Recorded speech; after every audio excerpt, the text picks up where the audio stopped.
PV. അൻവറിന്റെ arrest ന്യായീകരിക്കുന്നു വനമന്ത്രി AK. Saseendran. DMKയുടെ നേതൃത്വത്തിൽ അക്രമം നടത്തിയതിനാണ് പി.വി. അൻവർ MLA അറസ്റ്റ് ചെയ്തതെന്ന് മന്ത്രി എ.കെ. ശശീന്ദ്രൻ 24-നോട് പറഞ്ഞു.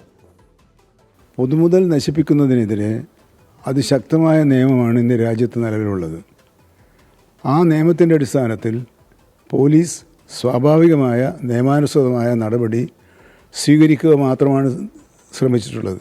അതിൻ്റെ പുറകിൽ ആരുടെയെങ്കിലും പ്രത്യേകമായ കൈകടത്തലോ ഇടപെടലോ നിർദ്ദേശമോ ഗൂഢാലോചനയോ ഉണ്ടായിട്ടില്ല.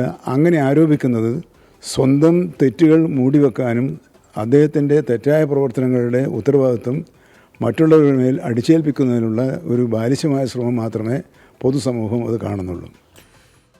പി.വി. അൻവറിന് ജാഥയ്ക്ക് ആളില്ലാത്തതിനാൽ അത് അവസാനിപ്പിക്കാൻ കണ്ടെത്തിയ മാർഗമാണ് DFO പ്രതിഷേധമെന്ന് CPIM മലപ്പുറം ജില്ലാ സെക്രട്ടറി VP അനിൽ ആരോപിച്ചു.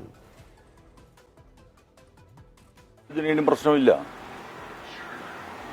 ഒരു സർക്കാർ ഓഫീസ്, DFO ഓഫീസ്, അവധി ദിവസത്തിൽ പൂട്ടിക്കിടക്കുന്ന ഒരു സർക്കാർ ഓഫീസ് ഒരു പ്രതിഷേധത്തിന്റെ ഭാഗമായി അടിച്ച് പൊളിച്ച് നശിപ്പിക്കുകയാണ്.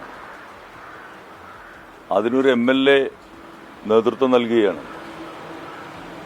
ഈ തരത്തിലുള്ള പ്രവണതകൾ വന്നു കഴിഞ്ഞിട്ടുണ്ടെന്നുണ്ടെങ്കിൽ നാട്ടിൽ അരാജകത്വം ഉണ്ടാവും.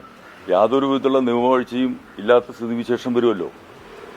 ഇവിടെ നിയമപരമായ നടപടികൾ മാത്രമാണ് ഇതിന്റെ ഭാഗമായിട്ട് നടന്നിട്ടുള്ളത്. അദ്ദേഹം ഒരു ജാഥ നയിച്ചിരുന്നു. അതിൽ ആളില്ലാത്ത സ്ഥിതിയുണ്ട്.